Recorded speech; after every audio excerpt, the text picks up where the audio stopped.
Trials of a Royal Guard. By Ansel. Chapter 33. Azurite. Moonlit Star looked worse for the wear. She was splayed out on the floor of one of the side offices near Princess Luna's chambers. The tremors had stopped, mostly, but she still hadn't quite formed a coherent sentence. To her credit, she had managed to pull whatever she needed from the crystal before things had gone south. Now we had two, one obsidian and one dark grey. I guess a nightmare isn't as dark as a war.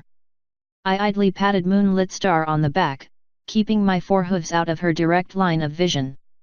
Crystal had been fixated on them. It's going to be a few weeks before those memories start to fade. You're going to need care. Crystal does. Both. And please don't think me cruel, but I've kept my end of the bargain. You know what needs to be done. Yes, she whispered. The elder unicorn struggled for a moment to push herself off the floor. I helped her up and steadied her. Are you all right? Crystal didn't have any physical ailments. I can send for a doctor. Moonlit Star shook her head. No, I am not unwell. I am just at a loss that such violence exists. This is why we secluded ourselves and swore to be pacifists. How Aniponi can actually do these things, I cannot fathom. My feathers ruffled and I let her go. I did what was asked of me. She blinked, her eyes meeting mine. Forgive me. I did not think before I spoke. It was truly not meant as a judgment of you personally. Now, it is time to honor my word and I, like you, will be glad to be rid of this. Her horn illuminated and surrounded the black crystal in a white glow. Slowly, she levitated it closer to me and set it on the floor in front of my hooves. Crush it and do it soon. I won't be able to maintain this spell long. I'd already tried to crush it several times. That had resulted in sore hooves and a broken hammer. Orders were orders, though, so I lifted a hoof and slammed it down on the crystal. I'd been bracing myself for another failure but, to my surprise, it exploded into a big plume of black smoke. The wisps trailed around us before fading into non-existence. The matron's horn went dark and she reached out a hoof to stabilize herself. I caught it and held her up. Easy there. I'm too old for this, she whispered. I'm not sure Aniponi is ready for this, regardless of age. All right, let's get you into Princess Luna's chamber and onto the couch. You look like you need a nap. Her head shook. In time, but not right now. I saw what you thought was a nightmare, but that was no normal nightmare. Even from your memory, I could feel the magic oozing within it. The creatures there are dangerous. I do not know from where they hail, but I have read about them in Lady Nocturna's library. They invade dreams to manipulate the sleeper. Though how they could prevent Princess Luna from seeing their machinations, I cannot fathom. We must do more research and you must be vigilant now more than ever. You're under attack. Under attack? No. Nightmare creatures that took over dreams? No. I'd expected this nonsense from Exemplar Feral, but not the matron. I shook my head. I think you're mistaken. If they were attacking me, why would they suddenly stop? There is no logic there. I am quite certain, Silent Night. Perhaps they already achieved their goal? You have resigned your commission. They may be an enemy of Equestria and our house. That, I sighed. That unfortunately makes sense. You don't have to destroy an enemy to defeat her. I hate magic. I hate magic. Okay, I can't deal with this right now. I'm going to go see Dr. Kitty. When I turned to leave, Moonlit Star grabbed my hoof and held on. Wait, please. The creatures cannot force you to do something you'd never consider. Their manipulations are subtle. They seem to want you or, rather, the you from these memories. Beware of Aniponi looking to recruit you. Don't worry, I'm very wary of Aniponi doing that. I tugged my hoof a bit and she let it go. Before you leave, I have something for you. I wasn't sure if I should give it to you, but now I'm certain. The matron reached into her saddlebag, pulled out a thick, silk-bound journal, and offered it to me. This was High Marshal Montglaves's.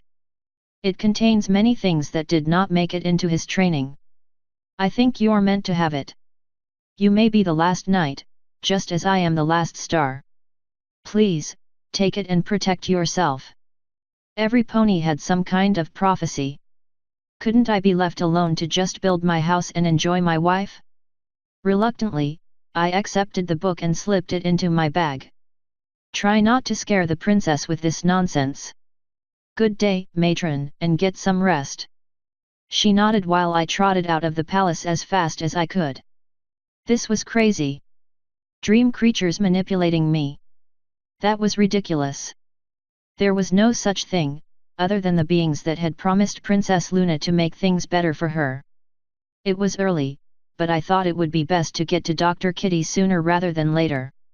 I cantered through town until I reached the Flower Foundation headquarters. To my surprise, Dr. Kitty was just coming out of the main doors. She looked surprised to see me too. Hi, Silent Night. What a coincidence. Well, not really.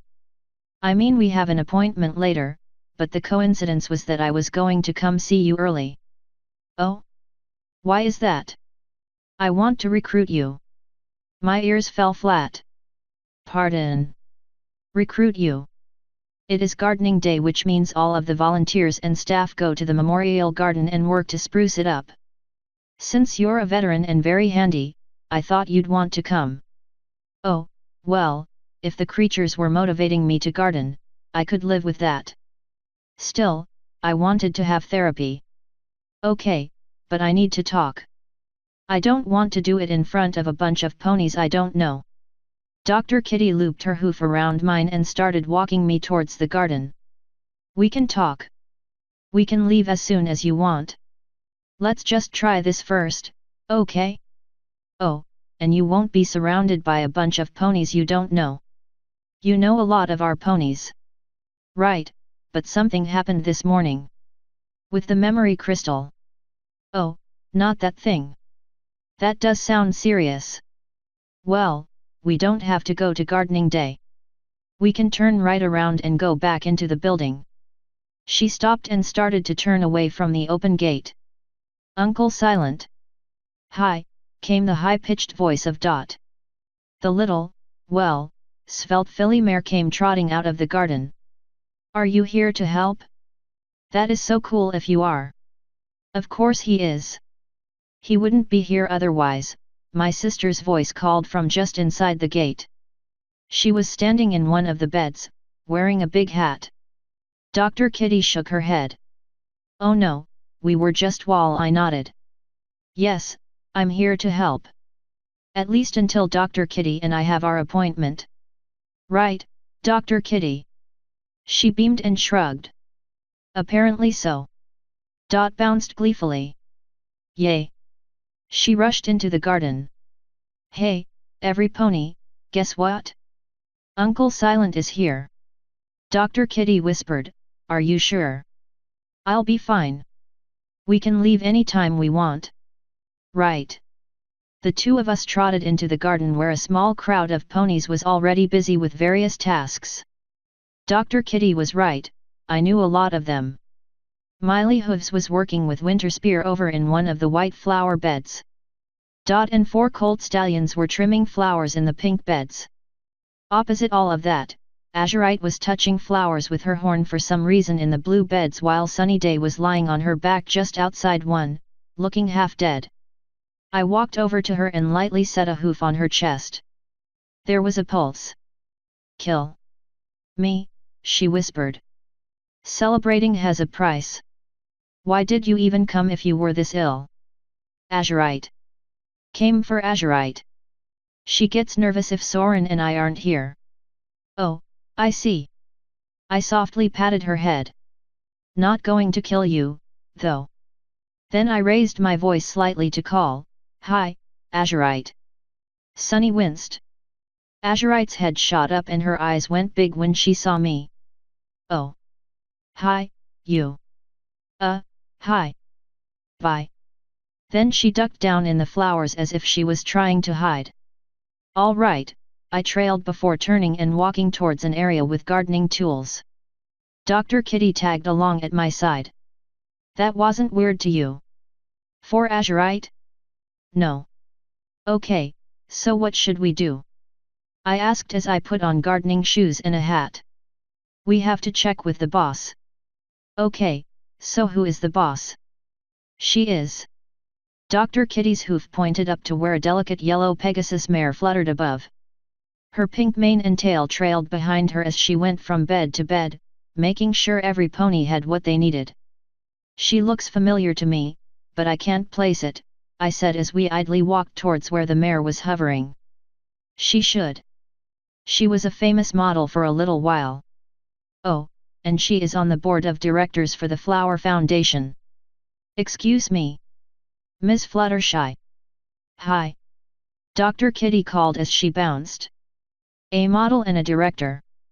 Of course, I'd have led with the whole part about being one of the kingdom's true heroes, but I guess the average pony wouldn't know a ton about the elements of harmony.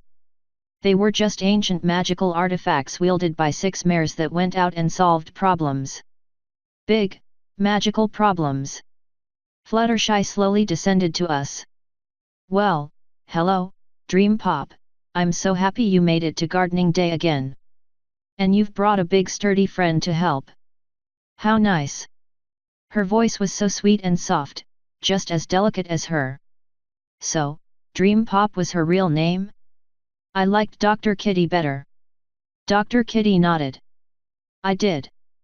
This is Silent Night.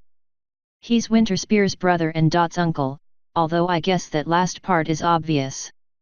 Fluttershy smiled. Yes, and Crystal Wish's husband, a veteran and a patient. We're so glad to have you. Would you two be so kind as to spread fresh soil out in the purple beds? It was really weird that ponies knew me. Off-putting, too. Crystal was the famous one. I was just famous by association. Glad to. Nice to meet you. Best to just disengage and get to work. I trotted over to where there were piles of soil and buckets. The task was simple enough: fill the bucket with soil, carry it to a purple bed, and spread it out. No skill required. Dr. Kitty came along with me and started helping. She's nice. Uh-huh, I replied as I carried the bucket over. Weirded you out, didn't she? Uh-huh. It's super okay to be weirded out. Every pony seems to know you, but that is just coincidence. Look around at how many ponies here do know you. They talk about you fondly. She'd just picked that up. Uh-huh, I replied before starting to spread soil out in the bed. I really don't mind, it's just weird. My head is full of weird stuff today. Dr. Kitty nodded and started spreading soil around. That is super okay. We'll talk about it at the house. We'll do this instead of your exercising, though. If that is okay. Super okay, I replied flatly before smiling. She just winked and tossed some soil at me. We worked like that for about 2 hours as ponies came and went. Miley took some time to fill me in on all of the palace gossip and how she and Runic were starting to see each other more often. Winterspear had asked me to help wrangle Dot and her legion of cult followers. They were getting competitive and the quality of work was slipping. In the end it seemed they were more afraid of me than in love with her. When Dr. Kitty took a water break, I went to check on Sunny. She had moved about 6 inches so that her face remained in the shade. I sat by her and set a hoof on her forehead. Sunny groaned and her eyes blinked open. Evil stallion. I'm just making sure you are okay. I looked up to where Azurite was still working on the flowers with her magic. Was she paying attention? She'd been hiding from me all day. It was like we were playing a game, but only she was in on it. Some pony has to, I said loudly. The tiny blue mare looked up and trotted over. I've got an eye on her. She's the one that got drunk last night and slept at another mare's house. A small hoof came up and poked my chest. Who are you to tell me about how to care for my Sunny? My little ploy had worked. I idly set my large hoof against her small one. Her partner. Azurite shook her head. Nope. Not true. You tried to resign. She gasped and then stuck her hoof in her mouth. Tried? What was she on about? What? The little blue mare shook her head emphatically, her hoof still in her mouth. She turned and started to run away, but somehow through her hangover stupor, Sunny had grabbed her tail and was holding onto it. Nutta, hold up! What are you hiding? Azurite squeaked and yelled, nothing. Let go. We need to go home now. Bye-bye, every pony. Winterspear trotted over, alerted by the odd behavior. What are you two doing to Azurite? They're being mean. Save me, Winterspear, Azurite squeaked. Sunny sat up and started to reel Azurite in by her tail until she could loop her forehooves around the mare's waist. She's up to something suspicious. Am not. Azurite squealed while squirming. She said I tried to resign. What do you mean, tried? I asked, leaning in to peer at Azurite. Yeah, what do you mean, tried? I was there, Winterspear added. Azurite squirmed around, set her hind hooves against Sunny's belly, and tried to push away. I get confused. I'm little. I meant resigned. Let me go. Sunny grunted and pulled Azurite in closer, crushing her against herself. No, you're a terrible liar. You know something. Tell us or I'll tickle you here in front of every pony. No. Save yourself, just tell her what she wants to know, Winterspear said. Fine. Silent Night is still in the army. It was good I was already sitting, because my legs went weak. What? How? I got your paperwork and I couldn't process it. I just couldn't. It felt wrong. So. I buried it. Under all the other paperwork. And then put more paperwork on that. And then more. I'm AWOL. Azurite shook her head frantically. No. You're in paperwork limbo. Not in, but not out.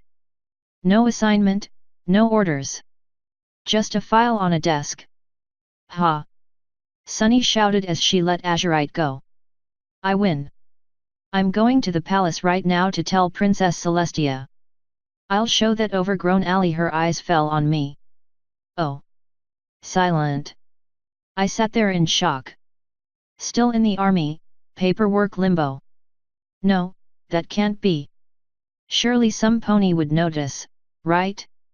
Winterspear seemed to sense my trepidation and she looped a wing around me.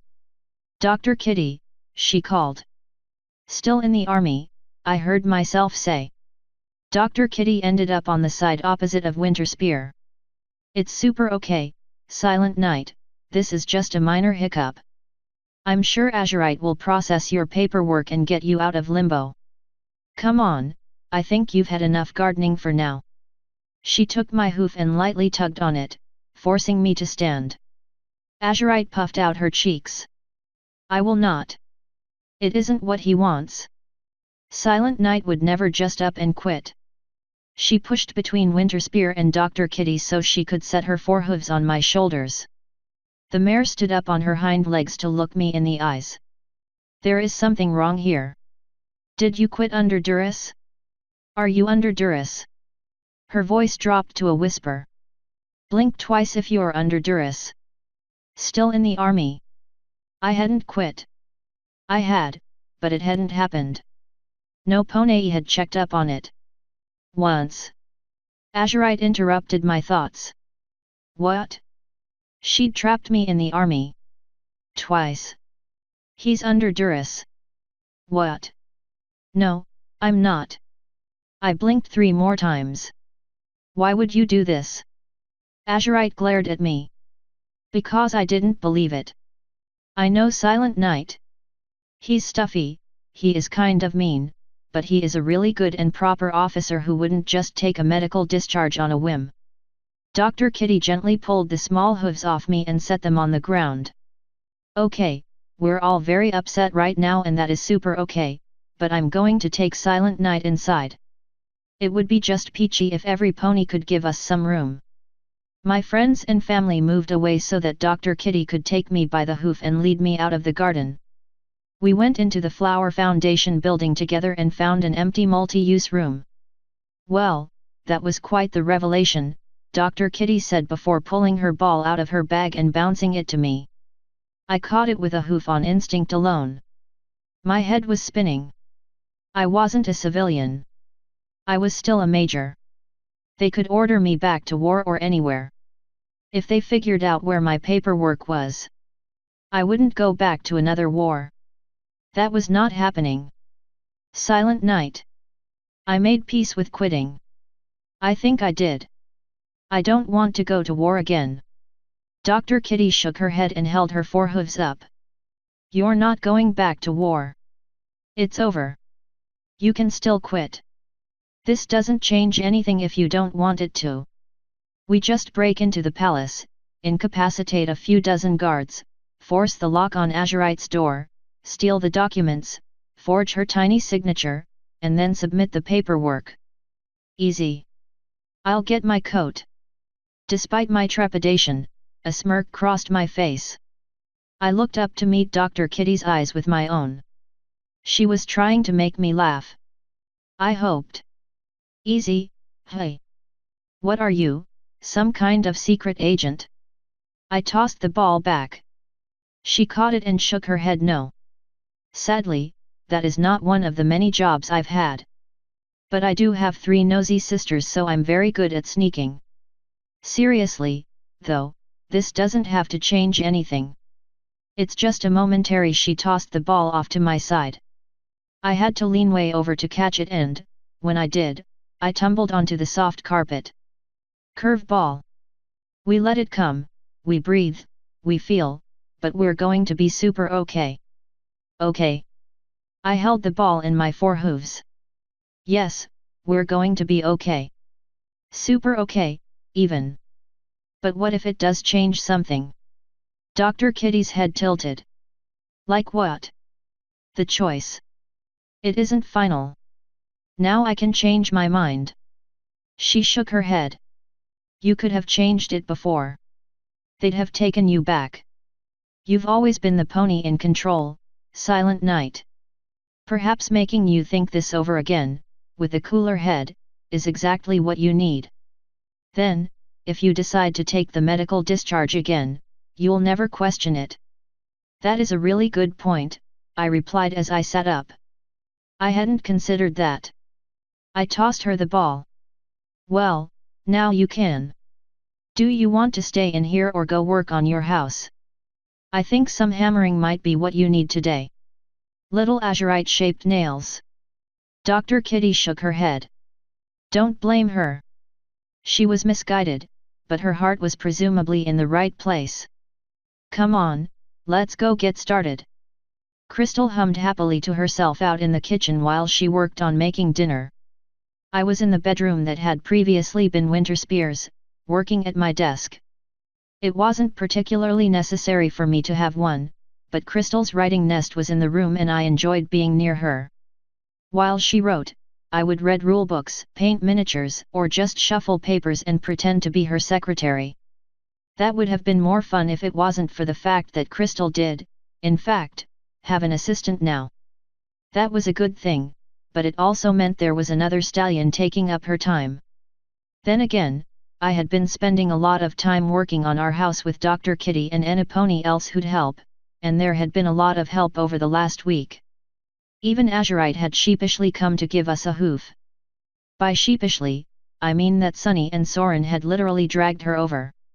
She was worried I'd stomp on her. Dr. Kitty made it clear that Azurite had actually done me a favor, so I forgave her and assigned her the noble task of going into the crawl space to look at the old plumbing. Suffice to say, the plumbing needed a lot of work. Azurite was not a plumber, so a few things went wrong and, well, it took us about an hour to wash the smell off her. She'd taken it well enough and, in the end, we called everything even. I was looking over a brochure for employment at Jet Ventures. Even with the war being over, they were still hiring. All of the money that had been pumped into the business to build the fleet had grown the company. Now they were gearing up to use what they'd learned in protecting military ships to protect leisure ones. Getting a job wouldn't be that difficult given I was married to the sole heiress. Jet Set also seemed to like me decently enough. I'm sure they'd have some use for a competent leader with experience in riding airships into battle. That thought soured me. I set the brochure down and picked up another one. Plush Pony Production Supervisor for the Plush Pony Production Practice. They had a small factory down in CA. There was a strong knock at our door. I'll get it. Crystal called as she left the kitchen. It was probably for her, anyway. One of her many business associates. Silent, it's for you.